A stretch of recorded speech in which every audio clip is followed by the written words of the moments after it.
Hi guys, কি খবৰ? মই আশা কৰিছোঁ আপোনালোকৰ ভালে আৰু মোৰ বৰ্তমান ভালে। এয়া নেপালত দ্বিতীয় দিনা। এতিয়া মাক লৈ যোৱা হ'ব হস্পিটাললৈ। গা চা ধুই ল'লে ধুনীয়াকৈ। এতিয়া হস্পিটাল লৈ যোৱা হ'ব। তাতে আজি অপাৰেশ্যন আছে। এয়া হাজবেণ্ড আৰু আব্বা গ'ল। ৰাতিপুৱা সোনকালেই গৈছে, তেখেত গা চা ধুই সোনকালেই গ'ল। এতিয়া মই, মা আৰু বেটা যাম। এয়া মায়ে তলা মাৰিছে, এতিয়া আমি যাম আৰু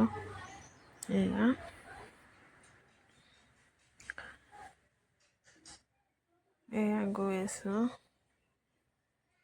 আপোনালোকে ভিডিঅ'টো সম্পূৰ্ণকৈ চাই থাকক। ধুনুৱে নিজেহে নামে, ধৰিবলৈও নিদিয়ে। তাৰপিছত এয়া আগে আগে ধুনু, পিছে পিছে মা, তাৰপিছত মই গৈ আছোঁ। এয়া ভিডিঅ'ত যদি কোৱাটো কিবা ভুল হৈছে তেতিয়াহ'লে ক্ষমা কৰি দিব আপোনালোকে। আৰু ভিডিঅ'টোত মৰম দিব, যিমান পাৰে মৰম দিব। প্লিজ চেনেলটো ছাবস্ক্ৰাইব কৰি দিব। লাইক, শ্বেয়াৰ, কমেণ্ট কৰিবলৈ একেবাৰে নাপাহৰিব। এয়া আমি থকা হোটেলখনৰ পৰিৱেশ অকণমান দেখুৱাই দিলোঁ। এয়া বহুত ধুনীয়া হোটেলখনৰ পৰিৱেশটো। ইয়াতে ভাত চাত বনাই। এতিয়া আমি ওলাই গৈছোঁ। ইয়াৰ পৰাই দেখিব পাৰি ৰাস্তাটো এনেকুৱা বাৰু। ইয়াৰ পৰাই দেখিব পাৰি সেইখন হস্পিটাল, এইখন হ'ল হোটেল। এয়া হোটেল এণ্ড লজ লিখা আছে। আপোনালোকে চাই থাকক। আমাৰ ধুনুও দেখিছেনে, হাততো ধৰি ল'ব নিদিয়ে।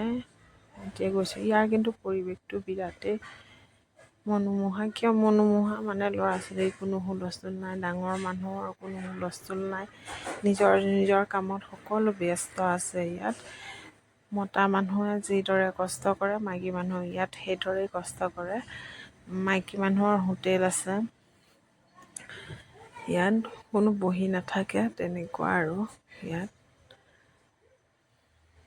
আৰু বহুত নিজান জান। আমাৰ ইয়াত হ'লে কিমান হয় হাল্লা হ'ব, কিন্তু তাত তেনেকুৱা নহয়। বহুত মানে একদম নিজান জান, কাৰো শব্দ নাই। বহুত ধুনীয়া আছিল পৰিৱেশটো। অকণো হুলস্থুল নহয়। সৰুৱে হয়, কিন্তু সৰু ল'ৰা এটাইও পাৰ হ'ব পাৰিব। গাড়ী মটৰবোৰৰ ইমান হেমগেম নাই, ভিৰ নাই, মানুহৰ ভিৰ নাই, গাড়ী মটৰৰ কোনো ভিৰ নাই। ধুনীয়াকৈ পাৰ হৈ যাব পাৰি। এয়া আমি এতিয়া হস্পিটালৰ ফালে সোমালোঁ। এয়া সোমাই আহিছোঁ।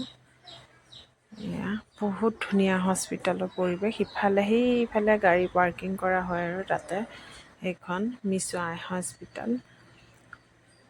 এইখনে মিছু আই হস্পিটাল নহয়, চৰি ভুল হৈছে। মিছু নহ'লে মেচি আই হস্পিটাল। এইফালে গোটেই পৰিৱেশ পাৰ্কৰ দৰে বিৰাটেই মনোমোহা দৃশ্য। আমাৰ কিন্তু অসমত মই এনেকুৱা হস্পিটাল দেখা নাই। পাৰ্কৰ দৰে হস্পিটাললৈ অহা যেন লগাই নাই, পাৰ্কলৈহে আহিছোঁ ফুৰিবলৈ তেনেকুৱা লাগিছিলে। বহুত ধুনীয়া পৰিৱেশবোৰ আৰু গোটেই সকলোতে ফুলেই ফুল, গছ ফুল, তাৰপিছত ফুল তেনেকুৱা বহুত ধুনীয়া আছিল। এটা মানে একো নাই, ইমানেই ধুনীয়া আছিলে। সেয়ে মানুহৰ ভিৰ দেখিছা।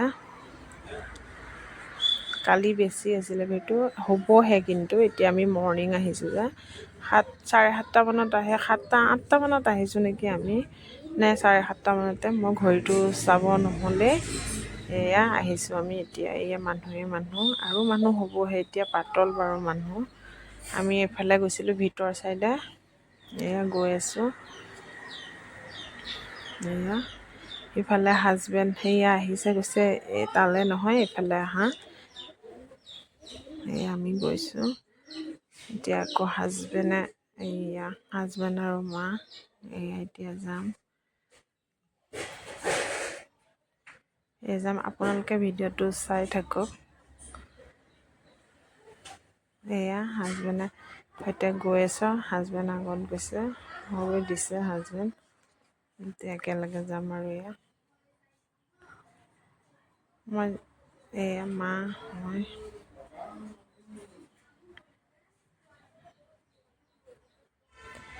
মই যে লিপষ্টিক নাই লোৱা সেইটোকে কৈছে হাজবেণ্ডে, কৈছে হেতা হেতা লাগিছে মুখখন। মই বোলো তোমাৰ মুখত মই আজিহে শুনিলোঁ দেই।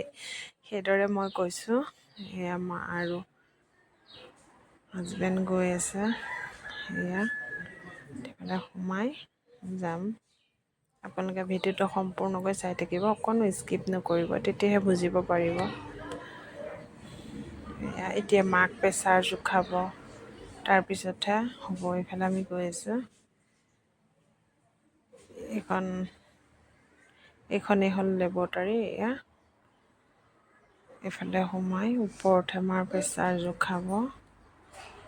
আমি তলতে এতিয়া বহিম আৰু এইখিনিতে বহিম।